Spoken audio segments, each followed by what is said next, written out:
the strategic success would be finally extricating U.S. foreign policy from Israel's agenda and their own foreign policy, that the results of the defeat, in a sense, the failures of the U.S. war in Iran, is that we have a new future foreign policy that is not cleaved so hard to another nation's. Yes, that's one half of it. The other half is that it allows us to open up a channel for a relationship, a productive relationship with Iran. Yeah. Why would we want that? Well, if we have a good relationship with Iran, as we do with the Gulf states and Saudi Arabia, and they can achieve a modus vivendi that offers stability for that region, then we don't have to be there, because being there is a drain.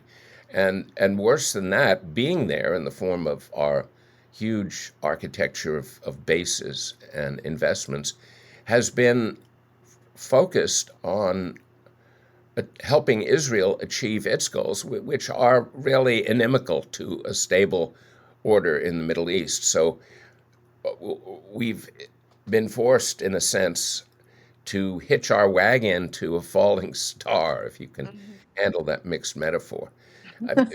You have to break the log jam. I mean, Nixon did this with China. He went to China, and everyone remembers that he went to China and how great that was. They remember how great it was in retrospect. At the time he went to China, we were completely embroiled in Southeast Asia in basically a regional war, which included Laos and Cambodia and other partners, et cetera, et cetera. And what people either forget or don't know is that we were at war with China. China had 9 railroad divisions in North Vietnam. And our bombing campaign killed 5,000 and perhaps more Chinese PLA soldiers. I mean, that's not nothing. That's comparable, probably more than what Iran has lost in terms of military manpower in this short war. But China was ready to accept a total 180 with the U.S. and not only stop being an enemy, but having an accord. And it was one of the great strategic triumphs of American diplomacy.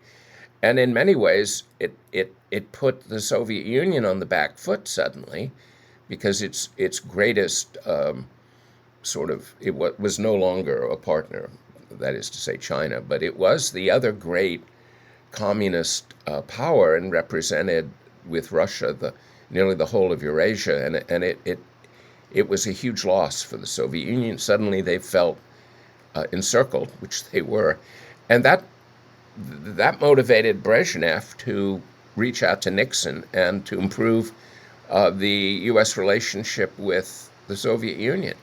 And it was a tremendous achievement, but to many people on the right, it looked like a craven submission to China, and we were embracing these evil commies. And well, yes, Yeah. we were. And but this is just by way of illustrating how military victory on the battlefield is not the best measure of strategic success. And the second part of that, of course, is that if you are defeated on the battlefield, that doesn't foreclose your strategic options. It doesn't deny you the opportunity to recover strategically, and indeed to turn a defeat into a victory. And it's happened again and again in history, where you have a very adroit, perceptive national leadership that understands that what we really want is the thing that may not be the most visible. Yeah. And in this case, we want to get rid of the severe liability that Israel represents in American national security.